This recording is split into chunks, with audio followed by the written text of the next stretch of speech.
Magandang tanghali Pilipinas. Naku po, napakamagandang balita po no sa unang araw ng linggong ito no. Sa wakas po, parating na po ang ating mga bakuna. Natapos na po yung huling hadlang para magamit natin ang Sinovac para sa ating mga kababayan. Inaprubahan na po ng Food and Drug Administration or FDA ang Emergency Use Authorization or EUA ng Sinovac. At kinakailangan lamang ng gobyerno ng China ng 3 araw mula ngayong araw nito kung kailan na-aproba ng EUA para maparating sa atin ang Sinovac. Ang sabi po sa akin ni Secretary Vince Dizon, ang ating Deputy Chief Implementer ng NTF, isang araw lang naman kinakailangan natin. So sa pang-4 na araw, baka po pwede na. Pero ayaw ko na po mag-promise, baka may mangyari na naman. Pero asahan po natin na wala na pong matagal na delay para magsimula ang ating bakuna. Pasensya na po kayo, naantala ng mga ilang araw lang naman, no? Dahil ako naman po sa manot mula, nanindigan ng talagang unang gagamitin natin ay ang Sinovac o ang Chinese vaccine. Pangalawa po, no? Nagdesisyon na po ang presidente, ha? Wala pa rin po tayong face-to-face classes sa bansa. Tumawag po kagabi ang presidente sa akin at ang sabi niya, ayaw po niyang mangalagay sa panganib o alanganin ang buhay ng ating mga mag-aaral at mga guro habang wala pa pong nababakunahan sa bansa. Sabi niya, may awa po ang Panginoon, baka naman po pagkatapos nating malunsad ng ating vaccination program, po pwede na tayong mag face-to-face sa Agosto, no? Lalong-lalo na doon sa mga lugar na mababa po ang COVID cases. Okay. Nasa Pilipinas po ang bagyong Auring na mula tropical storm ay humina at naging tropical depression. No?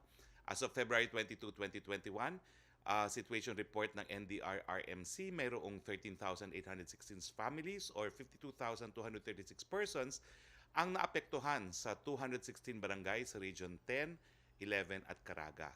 Sa bilang na ito, nasa 12,825 families or 49,236 persons ang pansamantalang nananatili sa 308 evacuation centers. Mahigit kalahating milyon or 510,158 pesos halaga ng tulong ang naibigay sa mga apektadong pamilya sa mga probinsya ng Agusan del Norte, Surigao del Norte at Surigao del Sur sa Caraga as of February 22, 2021. Sa COVID update naman po tayo, ito ang world rankings by country ayon sa World Health Organization at Johns Hopkins as of February 22, 2021. Total cases na 561,169, number 31 pa rin po ang Pilipinas sa mundo. Sa active cases na 26,238, number 45 po ang Pilipinas sa buong mundo. Bumaba po tayo from number 41, number 45 na po tayo. Sa COVID cases naman per 1 million population, meron po tayong 510.39. Number 135 po tayo, hindi po gumalaw. Pero sa case fatality rate po, no, medyo tumaas po ang ating case fatality rate, naging 2.2 at naging number 60 tayo from number 67. Meron po tayong 26,238 na mga aktibong kaso ayon sa February 21, 2021 datos ng DOH. Sa mga aktibong mga kaso, 93.3% ay mild at asymptomatic. Nasa 3% ang critical at 2.8% ang severe. Higit kalahating milyon or 522,843 po ang kabuuan bilang ng mga gumaling or 93.2% recovery rate. Samantalang malungkot namin binabalita na gaya na aking sinabi po na ang mga namatay sa coronavirus ay 12,088 na po. Nakikiramay po kami. Ito po ay 2.15% na fatality rate. Kamustahin namin natin ang mga lagay na ating ospital? Okay naman po, no? Ang mga ICU beds natin, meron pa tayong 62% available. Ang ating isolation beds, meron pa po tayong 68% available. Ang ating ward beds, meron pa tayong 77% available. At ating ventilators ay meron pang 79% available. Okay, kasama po natin ngayon ang Philippine Ambassador to Russia, Carlos Sureta, para bigyan tayo ng update kung kailan naman po darating ang Gamaleya Russian vaccine na napabalita na 91% daw po ang efficacy rate. Ambassador Sureta, kailan po sa tansya ninyo matatapos ang proseso ng EUA para maparating na po natin ang mga bakuna galing sa Russia? Meron na ba ho tayong napirmahan man lang na term sheet? At kailan po kaya natin mapipirmahan ang supply agreement? The floor is yours, Ambassador Sureta. Magandang tanghali, Secretary Harry. Magandang tanghali ho sa inyong lahat. Meron very advanced na ho yung discussions natin on the technical level with Russia. And right now, hinihintay lang natin additional information, technical data na hiningi ng Philippines. At pag nakuha na yon, I think that's the final step for our FDA to make a decision. And once they make a decision, the Russian side is ready to sit down and sign, which they have done already with over 30 countries, and there are 50 other countries lined up. So I think that's the next step. It's hard to give a hard date on it, but we're constantly asking for the follow up on this information from the Russian side. Oh, Ambassador, bago po umalis yung dating Russian ambassador to the Philippines, nagsabi siya na gusto pa nga nila po na dito mag-manufacturing ng kanilang mga bakuna. Meron na po bang updates dito sa interest ng mga Ruso na dito mag-manufacture ng kanilang bakuna sa Pilipinas? Yes, I understand. The Russians, meron silang polisiya na gusto nilang mag-partner sa ibang bansa. They've already partnered with at least 6 countries for local production, and that includes countries like South Korea and India. I understand that there are also discussions with our private sector, with the Russian private investment, the proprietary side of the Russian state enterprise. So I think if we are willing to, and I have no doubt that we are able to, we have the capability, we have the great people and expertise. Pero ang priority ngayon ay yung obtaining supplies from the Russian side. And it's important to be able to put our orders soon kasi ginagawa yun pagdating ng order. So hopefully it will happen soon enough. Huling katanungan na lang po, no? Narinig ko po si Dr. Domingo ng FDA na nagsasabi na meron lang mga challenges pagdating sa translation at saka iba kasi yung proseso ng pag-approve ng bakuna dyan sa Russia kung kukumpira dito sa Pilipinas, no? Meron ba ho tayong hakbang na ginagawa sa ating embahada para matulungan na yung Gamaleya na masumite lahat po ng mga kinakailang isumite sa FDA nang sa gayon po lumabas sa lalong mabilis na panahon ng kanilang EUA dito sa Pilipinas? Yes, the translation's not. I think there were initial issues, but I think that's been solved. Kasi yung data naman na binibigay sa lahat ng bansa, it's in language that they understand. So I think that's been solved, and we're just waiting for. In fact, na-process na yung initial information, no? Kaya humihingi pa ng additional ang ating FDA. So I think we're at that point na once a decision is made, an approval is done, if it's done, and we decide to proceed, could be readily available. Ang turnaround time, medyo mabilis. In fact, they're supplying 30 countries now, like I said. So if we make a decision soon and give the approval, I think the vaccines can come in a fairly quick amount of time. Sir, meron na ba kayong linya na binuksan para kay Dr. Domingo para kung anong kinakailangan na tulong ng FDA, Yes. makatulong na po ang ating embahada dyan sa Russia? Yes, there's a group that's working on this, and we are in direct touch with them along formal and informal lines, and we're trying our best to move things along. The Russian embassy in sa Pilipinas is doing everything it can to help out in this process. It's right now it's just at a technical level, I believe. Yeah. Okay, maraming salamat, Ambassador Sureta. Please join us for our open forum. Baka marami pong tanong sa atin ng ating kasama sa Malacanang Press Corps. So, simulan na po natin ang ating open forum. Yusek Roque. Yes, good afternoon, Secretary Roque. Good afternoon, Ambassador Sureta. Tanong from Evelyn Quiroz of Filipino Mirror. The IATF recommended that the President place the country under the more relaxed, modified general community quarantine. What do you think will be the President's decision on the matter? I cannot second guess the President po. When he said we will discuss this in the cabinet meeting, he meant what he said. Let's discuss it collegially again. Pero sa akin po, ang tingin ko, inaabangan pa rin niya syempre yung data analytics. Question for Ambassador Carlos Sureta. Russia's incoming envoy to Manila discussed the possible distribution of his country's COVID-19 vaccine in the Philippines in a meeting recently with you. What has become of this talk? Ah, thank you, Yusek Raquel. Nice to see you again. Like I said, there's been progress on the technical level, and I wouldn't think myself expert enough to understand that. What I know is there's been active exchanges, and we're at the point where there's just another set of data that we need, and I'm making sure that this data gets to us in a form that it can be processed. And then after that, if we place an order, production can begin. Hindi kasi off the shelf ang vaccine. It has to be produced once the orders are in. I mean, once the contracts are signed. And this would be right now a government to government. Gamaleya is the only one producing as a government. The other vaccines around the world are essentially private.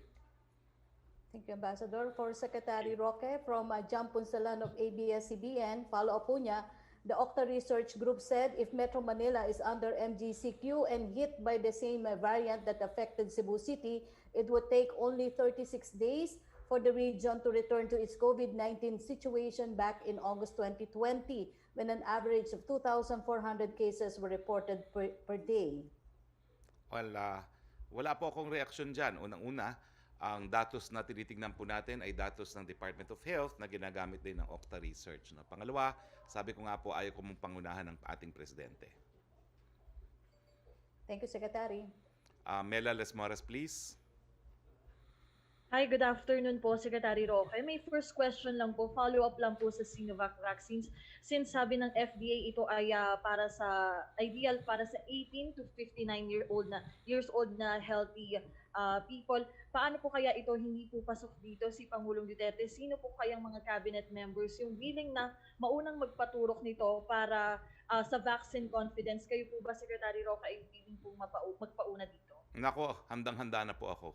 Kung papayagan po ako ng presidente at papayagan ako ng National Task Force, magpapauna po tayo. Pero maski hindi mo na tinanong, sasagutin ko na. No?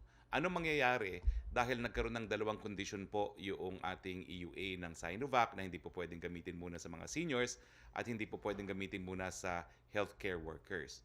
Well, magpupulong po yung tinatawag na NITAG. No? Ang NITAG po yung National Immunization Technical Advisory Group. Sila po yung bumuo ng list of priorities.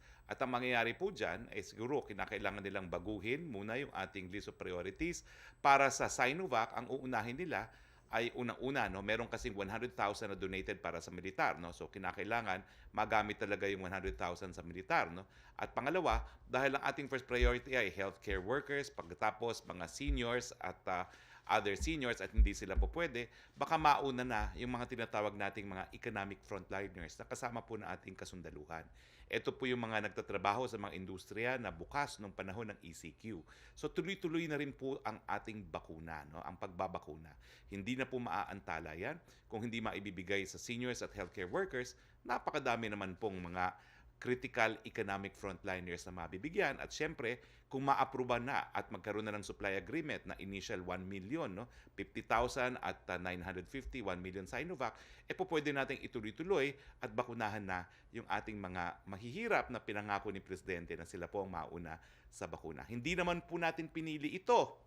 Pero tignan nyo, meron talagang Panginoon na nagsabi, mauuna talaga ang mahihirap sa Pilipinas na magkaroon ng bakuna. Opo, naku, thank you so much po, Secretary Roque. And second question lang po, ayon nga sa DOH, nadadagdagan pa yung mga nadedetect na UK variants sa bansa at sabi naman ng Octa Research ay tumataas din yung cases sa Metro Manila. Una po, anong reaction dito ng Malacanang at okay lang po kaya talaga na tayo ay lumipat na sa mas magang MGCQ despite these updates po? Alam niyo po, ang inaprubahan ng inyong IATF ay magbukas ng MGCQ dahil unang-una, sapat po yung ating mga kama para gamutin ang mga magkakasakit. Pangalawa, matutuloy na po ang ating pagbabakuna at mauuna pa nga po sa hanay ng economic frontliners at saka mahihirap kung ito po ay maapruban ng NITAG at mamayang hapon po ang meeting ng NITAG. Pangatlo po, dahil po rito at dahil nakita natin na nagpapatupad ang mga Pilipino ng mas hugas iwas, kaya po nagkaroon ng rekomendasyon na buksan na natin yung 95% na ating ekonomiya dahil napakadami po talagang nagugutom na. Pero kung sasabihin naman ni Presidente, nandyan na naman ang bakuna, hayaan na muna natin magbakuna, wala namang problema yan, no? Because recommendatory lang pong IATF at ang katotohanan, syempre po, mas mabuti talagang nandyan ang bakuna. At dahil aprobado na nga po talagang Sinovac, ibig sabihin, naririto na po mga Pilipino ang bakuna. So yung mga kritiko ng gobyerno, pasensya na po, talaga pong naantala ng ilang araw, pero tuloy na po ang bakuna. Opo, panghuling tanong na lamang po, Secretary Roque, sino-sino po yung mga makakasama mamaya sa cabinet meeting at ano na po kaya yung mga mahalaga mapag-uusapan bukod dito pa sa quarantine classification issue? It's a full cabinet meeting po, no? Dahil nagdesisyon na si Presidente na wala mo ng face-to-face, wala na po sa agenda yan. Siguro po kasama sa agenda talaga yung MGCQ, no? At kasama rin po sa agenda yung aking pagre-reportan na mga hakbang para mapainting pa yung vaccine confidence ang ayon po sa isang pag-aaral na ating pinagawa po sa isang research group, no. So hindi ko po alam kung mapag-uusapan ng usaping baboy, pero pagdating po sa usaping baboy, ang inaasahan natin ay mapipirmahan ng presidente yung pagtaas po ng tinatawag na MAV, no, yung pag-import ng mas maraming baboy, pero po meron po kasing requirement na kinakailangan Congress must not be in session. So kung meron po maagrihan mamaya, it will be whether or not the President should sign the increased MAV sa volume, tapos ibang issue pa yung magkano po yung taripa na mai-impose. Okay, thank you so much po, Secretary Roque. Okay, punta naman tayo kay Yusek Roque muli. Yes, question from Laila Salaberry of Inquirer. How much weight will the President give to the opinion of health experts who warn against easing restriction? Is the President open to deferring the shift to MGCQ, especially in Metro Manila, given these warnings? And what options is he considering? Alam niyo po, when we recommended in IATF MGCQ, that included even the health sector. Dahil tinitimbang po natin mabuti. Totoo po, pwedeng tumaas ang kaso, pero ang katotohanan din, handa naman po tayo. Kaya nga po tayo nag-lockdown nung Marso, mag-iisang taon na, para nga ho mapa-improve yung ating health sector nang sa ganun, magamot natin yung mga magkakasakit. Nakita nyo naman po ngayon, 62% po ang available, no? So bagamat inaasahan nating tataas, hindi naman po lahat yan ay magiging matinding pagkakasakit, inaasahan natin na handa pa rin tayo. At yan yung ating titimbangin doon sa mga numero ng nagugutom na dahil marami pang sektor ng ekonomiya ang sarado. Pero gaya na aking sinabi, hayaan na po natin magdesisyon ng Presidente dahil ultimately, recommendatory lang po ang IATF. Thank you, Secretary. Okay, Tricia Tirada, please.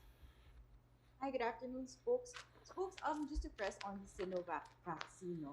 The FDA, as you mentioned also, hindi po nire-recommend sa healthcare workers who are usually exposed to the virus because it's only 50.4% effective to healthcare workers.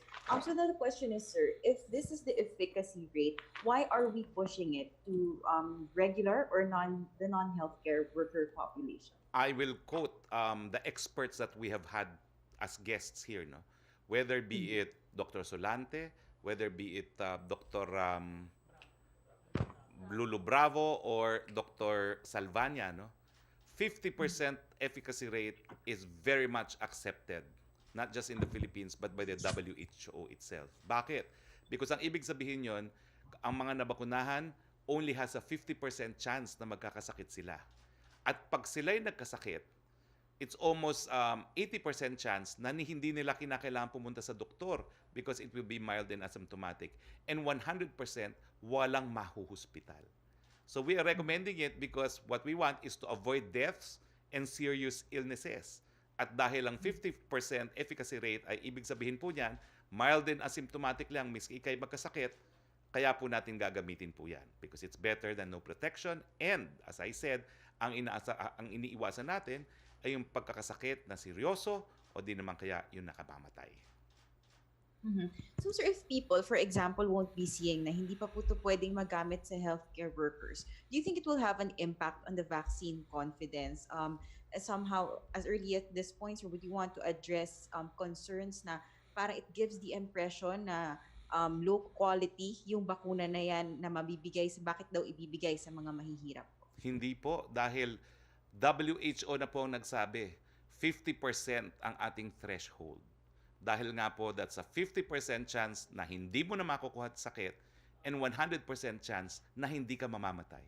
Bakit naman hindi tatanggapin ang bakuna na magbibigay ng kasiguraduhan na hindi ka mamamatay dahil sa COVID-19? Baka masagasaan ka or iba pang, o mamatay ka sa gutom dahil sa lockdown, pero at least di ka mamamatay dahil sa COVID-19. No?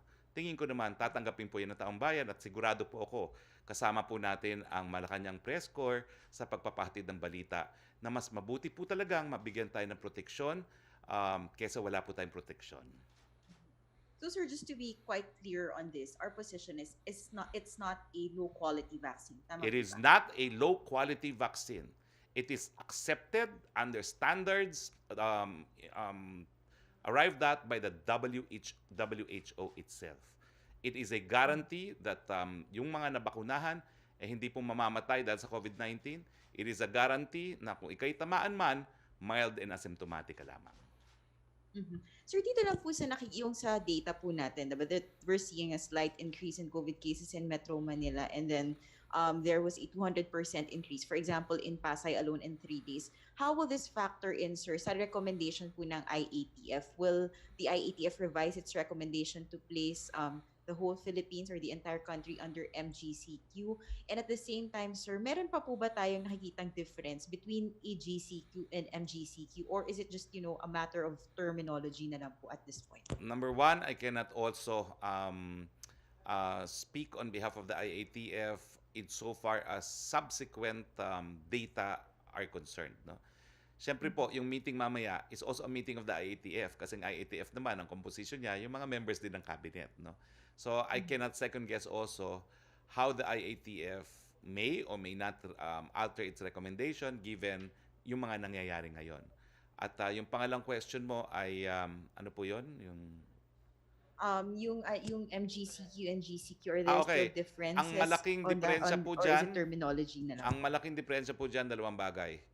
Public gatherings. Hanggang 10 lang po ang GCQ. 50% capacity po ang public gathering sa MGCQ.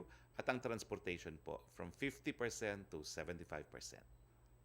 Mhm. Sir, since may cabinet meeting po mamaya, may address po ba si Pangulo? Wala po. later? Wala po. The talk to the people will be on Wednesday.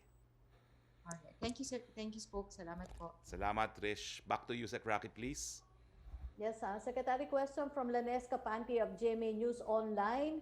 DOH Undersecretary Berhere said po na that vaccine manufacturers are asking for indemnity since COVID-19 vaccines are still under development, emergency use, not because of Demvaxia. Secretary Galvez po and yourself said Demvaxia was a big factor for seeking indemnity, which po ba daw?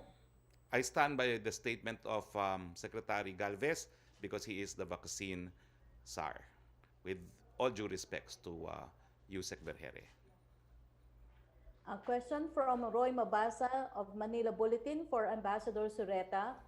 Who is the local supplier of Sputnik vaccine? Has the company complied with the government requirements for the vaccine use in the country? Thank you very much, Yusek Rocky. There is still no private partner in the Philippines for Sputnik. But I'd like to assure, this is not, hindi ito hadlang para kung magdesisyon tayo na kumuha ng Sputnik, magiging G2G po yung transaction. They're flexible, they can go with local partners, they can go with government. So wala, as far as I know, wala pa hong formal local partners na private sector. I know that there's been some interest from our private sector, which I think is good. But the lack of a private sector partner will not be hindi hadlang yun para matuloy kung magdesisyon tayo. Salamat, Yusek Roque. Thank you, Ambassador.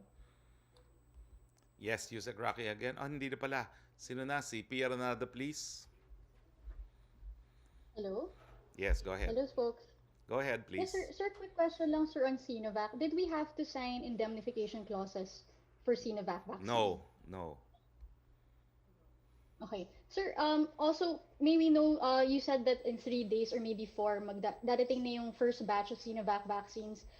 May we know how many thousands of doses this is and what is the distribution plan? How many of these doses will go to Quezon City or Manila? Do we already have that since it's only a few days away? 600,000, these are the donated vaccines by the Chinese government. 100,000 reserved for the armed forces. So we will leave it to the AFP how they will proceed with their initial vaccination. But as far as the 500,000 is concerned, we already have the vaccination plan. But as a formality, the NITAG has to meet, and for purposes of Sinovac, they will have to amend their order of priority because obviously it cannot be given to healthcare workers and it cannot be given to senior citizens. I anticipate it will be first given to the armed forces and to the economic frontliners before we go to the indigents. But we're only talking of 600,000. So I think we will prioritize the military for the 100,000 and the economic frontliners for the first 600,000 dosage. Sir, in terms of geographic location, because the geography or the places where they will be brought to is also part of the prioritization. And before you mentioned that areas which have higher transmissions will get priority for the vaccines arriving. So do we already know now na like maybe a fifth of this will go to Quezon City because it's the highest in terms of COVID cases? I mean, do we have this in terms of the cities it will go to? We know that the three areas that will first receive the vaccines will be Metro Manila, Cebu, and Davao. So because the number is 600,000, no, I think we already have the list of areas, no, depending on areas with the highest attack rates over a period of time. Okay. And sir, the fact that we did not sign indemnification clauses with Sinovac, what does this mean for when we distribute the vaccine and baka magka-side effects yung Sinovac vaccine? So what then happens to the liability if we did not sign indemnification clauses? There's a law being passed by Congress, and of course, the law is applicable to all vaccines. There will be an indemnity fund, and in case of side effects, there is no obligation on the part of the claimant to prove fault or negligence. They can recover from the 500 million peso indemnification fund. Do we wait for this indemnification fund law to be passed before beginning vaccinations of Sinovac? Hindi na po, dahil ang inaantay lang talaga natin pagdating ng bakuna, no? But in any case, this might be a moot and academic question because I read from the news that both chambers of Congress are ready to pass this into law today. Hmm. And then, sir, just lastly on the yung face-to-face classes, no, you said that the president already rejected this idea. Sir, will there be any more proposals on this made? You said it might not be discussed anymore in the cabinet meeting, but things like, for example, allowing at least college students or higher education students to go to face-to-face classes. Is this anything? Is this something that anyone in the cabinet would propose? Given yun nga, many cabinet members have said that we are already, I think, the last country to be still not holding face-to-face classes, at least in the region or in certain parts. Is this something that the president would be open to, or is he totally shut to the idea of any form of face-to-face classes being held before August? I think this is without prejudice to any proposal that the Commission on Higher Education may have. Take note that we have allowed face-to-face classes in medical and allied medical degrees. Number two, it is also without prejudice, no, to the Secretary of Education submitting, no, all relevant information that they gathered, no, preparatory to their move to reopen discussion on the holding of pilot face-to-face classes. I understand that the Department of Education has conducted a survey involving at least 1 million respondents, and the overwhelming sentiment is that the learners themselves want to resume with face-to-face classes. And I think this is without prejudice to the Secretary of Education presenting this study to the President. Sir, yung August date that you mentioned, yung potential first pilot test, is this something that the president himself said he would be open to? Yes, it's something that the President personally relayed to me. And I guess what he is anticipating is that since we will begin vaccination this month, we would be way ahead of our vaccination program in August to give us the confidence to resume at least limited face-to-face education. Sir, could I just ask a question of Ambassador Soreta? Go ahead, please. Your last question, please. Ambassador, do we have a commitment or any expression of interest from the Russian government to provide a donation of Sputnik V, just like China donated hundreds of thousands of vaccines of doses of Sinovac? Is there something like that on the way? We have no discussions on donations, but what they have done is they're giving free vaccines here in Russia to Filipinos or foreigners because their policy is to vaccinate everyone to make everyone safe. So in that sense, there's a donation, and a number of Filipinos have already availed of the Sputnik vaccine here. And as far as I know, there's been no side effects. I mean, no serious side effects, just headaches and pain at the area of vaccination. Was there any Sputnik V doses that the Philippine government will get for domestic use here in the Philippines will be paid for by the Philippine government? Is that correct? That is our understanding. Although it's a G2G, it's a commercial agreement. I have no instructions to ask for donations because we are willing to pay for, I understand, for the vaccines we need. And once an EUA is issued by the FDA here, do we know how quickly Russia can bring the vaccines here if we agree to pay them? The turnaround time has been, it will not come all at the same time because once the orders are made, it has to be produced. Like I said, it's not off the shelf. Production time has ranged from a few days to a few weeks, depending on the number of vaccines and the delivery amounts to be delivered, how much we need immediately, and then long term. These are details that do affect production and delivery times. Hard to speculate because the information will have to come from us and how much we need at this time immediately and in the long term. All right. Thank you, Ambassador. Thank you, Thank you folks. very much. Thank you very much, Pia. Let's go back to you, Sec. Roque, please. Yes, Secretary, yung tanong ni Laila Salaveria ng Inquirer, nasagot niyo na po about Sinovac. May follow-up naman po si Rosa Licos ng UNTV.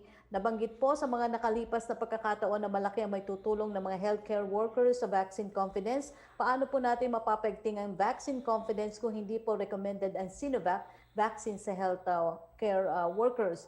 Kabilang po ba si Pangulong Duterte sa maunang babakunahan pagdating ng Sinovac vaccines? Well, obviously po, dahil sinabi po ng EUA, ng inisyu ng FDA na hindi muna natin gagamitin sa senior, hindi po mapapasama ang presidente sa nauuna. No?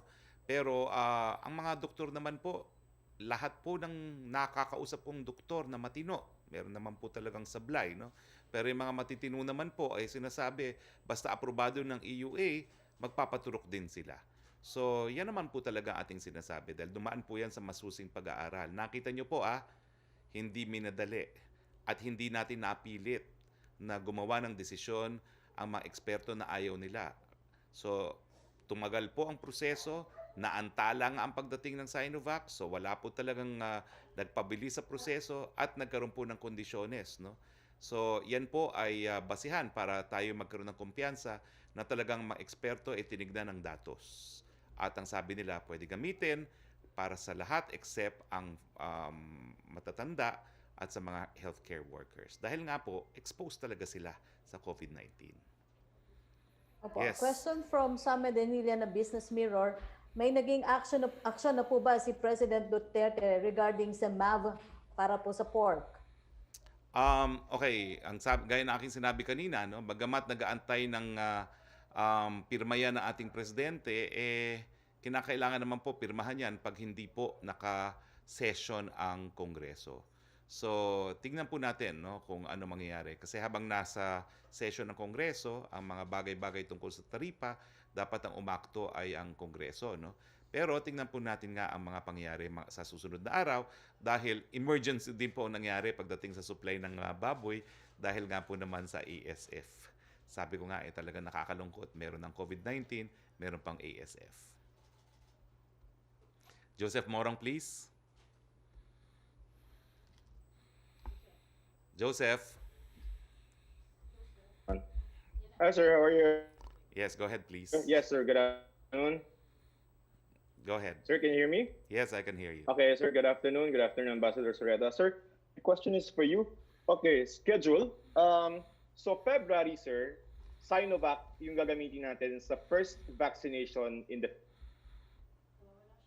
Nawawala ka, but yes, I can confirm that it looks like Sinovac will be the first vaccine that we will use in our vaccination program. Okay, babatiin ko lang po yung ating internet service provider, that is Sky, and it's Shopee. So, sir, next question. What happens now to Pfizer and AstraZeneca? I heard that there is already a notice from the WHO as far as their delivery is concerned. Are you aware of it? I said that, no, that as far as AstraZeneca is concerned, they have sent a notice, and it's not just to the Philippines, but to all recipients, that AstraZeneca will be shipped out at the end of February, but warned that there may be delays because of logistical challenges. So, as March, how about Pfizer? Wala pa pong kasiguruduhan ng Pfizer. But we're only So, not talking of even within the month. 115,000 doses anyway from Pfizer, no?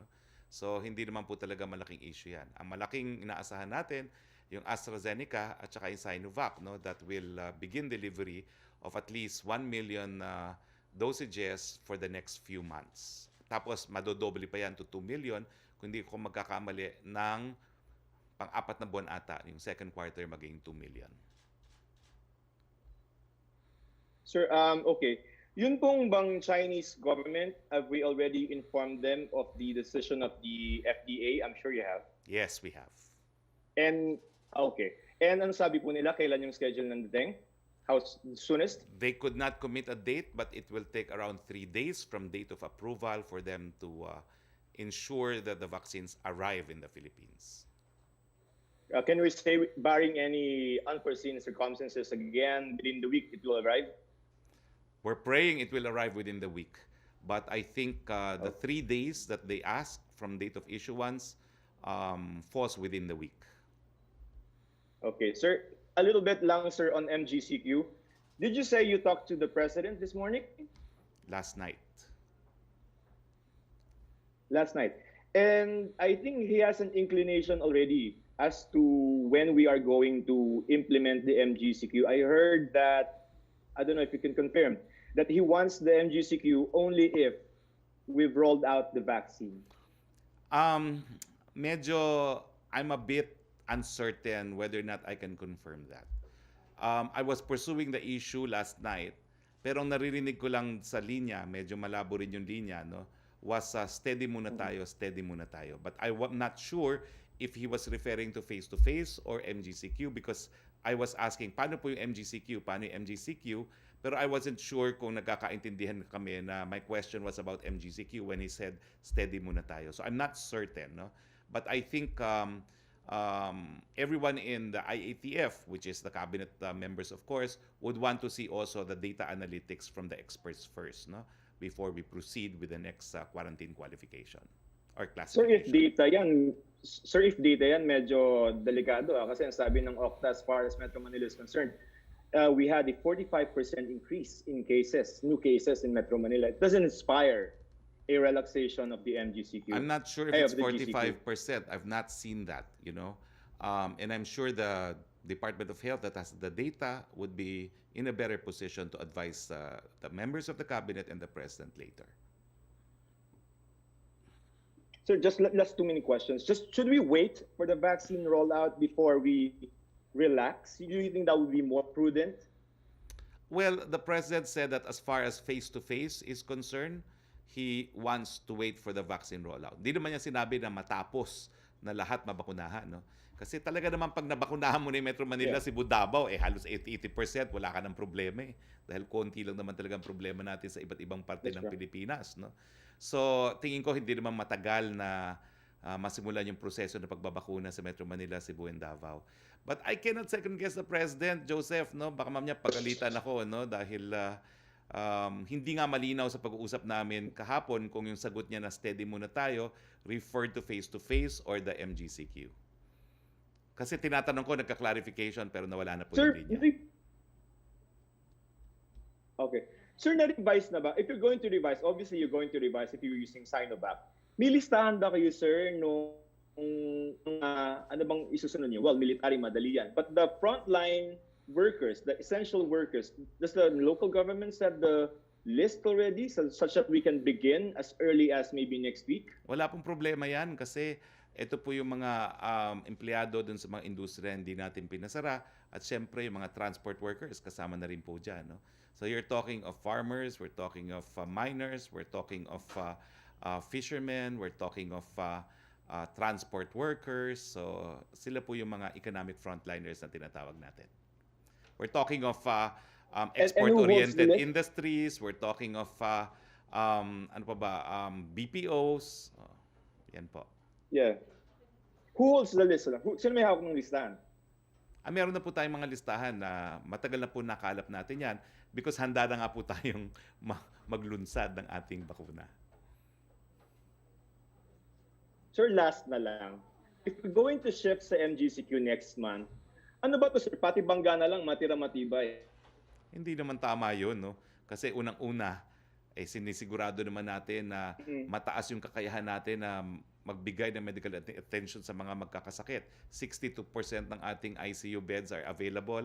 At ano nga ba yun? Bukod dyan, 68% ang ating isolation beds available, 77% ang ating ward beds available, at 79% ventilators.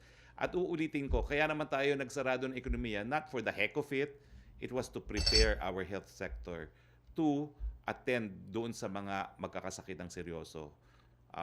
Dahil karamihan naman talaga ay asymptomatic and mild. Okay? Alright, sir. Thank you for your time, Maraming sir. salamat. Thank you. Joseph, punta tayo uli kay Yusek Roque. Yes, Secretary, question from Ace Romero ng Philippine Star. Clarification daw po, yung possible face-to-face classes in August, is it only for primary and secondary levels o kasali po ang college at postgraduate levels? Gaya ng sinabi ko, that's without prejudice, no? Kung meron pang proposal ang CHED. Kasi ang pinagbawal naman ng Presidente, yung sakop ng Department of Education, elementary at high school.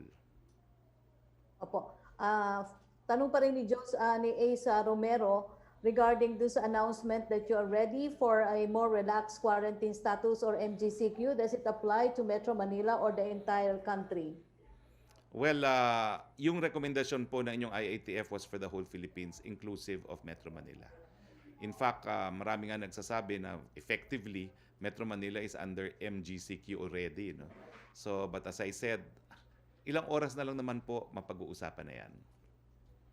Opo. Tanong naman ni Laila Salaveria, since hindi pwede si President Duterte sa Sinovac, ibig sabihin ba nito, Sinopharm ay bibigay sa kanya kasi gusto niya Chinese vaccine?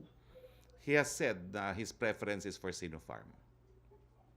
Opo. Question from Trish Terada ng CNN Philippines. Paano po yung storage ng Sinovac? Ready na po ba? Ay, wala pong problema dyan. Ordinary refrigeration lang po yan. Opo. Question from Jenaline Kabiling na Manila Bulletin. Did the government bungle the vaccine procurement process? Senator Frank Drilao said the delay in vaccine delivery was due to mismanagement, not indemnity requirements by vaccine suppliers. Your reaction, please. Well, we obviously disagree. No? And malinaw po yan. No? Meron tayong liham. Hindi po madideny ang liham na galing sa COVAX na mid-February darating yung Pfizer at saka yung AstraZeneca. Kaya nga lang po, may mga natakot na manufacturers dahil dito lang naman sa Pilipinas nadidemanda ang mga bakuna na inaprubahan hindi lang ng FDA kung hindi ng WHO. No? At syempre, kinakailangan protektahan nila yung kanilang mga interes. Baka mamaya makulong sila, sila na nga gumagawa ng bakuna para sa COVID-19. No? So anyway, they're entitled to say what they want. Pero gaya na aking sinabi, sandali lang po ang kaligayahan ng ating mga kritiko dahil tuloy na po ang ating vaccination program. Enjoy it while it lasts for a very short while. Thank you, Secretary Roque. Yes, thank you po. Melo Acuña, please. Magandang hapon po, Secretary Hali. Good afternoon. Good Para afternoon. po sana kay Ambassador Carlos Oreta mula sa Russia. Go ahead, please. Ambassador. Hello, Sir Melo. Magandang tanghali po. Magandang tanghali po. Nice to see you virtually. Kita po ba ninyo yung phase 3 results doon sa Sputnik vaccine. Ito po kaya epektibo para sa mga Pilipino? Thank you very much, Melo. My understanding is it will be effective. The phase 1, 2, and 3 results have been published in its entirety in an open source, and it's available to anyone who wants to examine it. We have received assurances that it will be effective in Filipinos. They are now using the Sputnik vaccine in almost all continents. And the reports have been quite positive in terms of side effects and effectivity. So far, I think FDA will decide, no? But from the information we have, it should be applicable to those of us in our country. Opo. Nabalita na po ba ninyo kung may mga kababayan tayo sa Russia na nabakunahan at kumusta naman sila? Meron po, madami na po dahil inalok ng libre ang vaccine kahit sa mga foreigners dito. Meron na hong mga Pilipino na nag-avail. It's also available commercially kung pupunta ho sa private doctor. Pwede rin ho. May mga nag-avail ng vaccine ng ganun. Pero madami lang hong kasi yung vaccine available sa malls eh. They made it aside from medical centers in our areas. They set up vaccination facilities in the malls. Madalas sa Pilipinas sa mga malls, medyo siguro pagkatapos ng shopping o food court, dadaan sa vaccination center. I've met some of them. They're quite happy about it. In fact, they've been posting it on Facebook, so they're quite happy. I have not heard of any serious side effects. I see. Thank you very much for the update. Keep safe. Para po kay Secretary Harry Roque naman ang aking tanong. Kung sa Russia po ay nagbibigay ng libreng bakuna sa mga banyaga, meron po kaya tayong ganun ding reciprocal consideration for foreigners in the Philippines? Wala pa po tayong ganyang polisiya, pero inaasahan ko po na bubuo rin po ng ganyang polisiya ang IATF, kasi nga po yung anyo ng COVID, wala namang kinikilala yan na nasyonalidad o kasarinlan o kulay, no? Pare-pareho po, basta tao hinahawa niya, no? So, importante rin po na magkaroon talaga ng polisiya na lahat ng tao sa Pilipinas ay mabigyan po ng bakuna. Opo. Secretary Harry, natanggap ko po yung isang statement ni Bishop Jerry Alminaza mula po naman sa Church People Worker Solidarity. Ito po'y tungkol kay Ginoong Otto de Vries, pero para bukas na siguro ito. Pakisuyo lang kung malaman kung ano ang naging dahilan at kinansila yung kanyang permanent residency sa Pilipinas at kung bakit siya pinababalik na sa kanyang bansang pinagmulan. Salamat salamat at linabas mo yan ngayon kasi wala akong idea kung ano yan. But we'll find out for tomorrow. Okay? Thank you. Maraming salamat, Melo. Okay, wala na po tayong katanungan ngayon, pero ngayon po kasama natin ang ating isang bisita. Wala pong iba kundi ang aking matalik na kaibigan, ang Vice Mayor po ng Batangas City, Vice Mayor Berberabe. Welcome, Dr. Berberabe. At talaga naman sa panahon ng pandemya, importante na ilan sa ating mga namumuno ay doktor din. At isa po dyan si Dr. Berberabe. Ano po yan ha? Mayaman na po yan sa Amerika. Ginibaap yung kanyang napakayamang practice sa Amerika para bumalik at magbigay serbisyo sa ating mga Batanggenyo. So dahil wala na po tayong mga tanong, maraming salamat. Classmate, Ambassador Carlos Sureta, thank you for your time and sana we can have you again soon. Maraming salamat, Yusek Roque. Maraming salamat po sa ating mga kasama sa Malacanang Press Corps. At dahil wala na pong tanong, mga kababayan, sa ngalan po na ating Presidente Rodrigo Roa Duterte, ito po ang inyong spokes, Harry Roque, nagsasabi, nariyan na po ang bakuna, pero ingat po muna tayo samantala, mask, hugas at iwas. Magandang hapon, Pilipinas!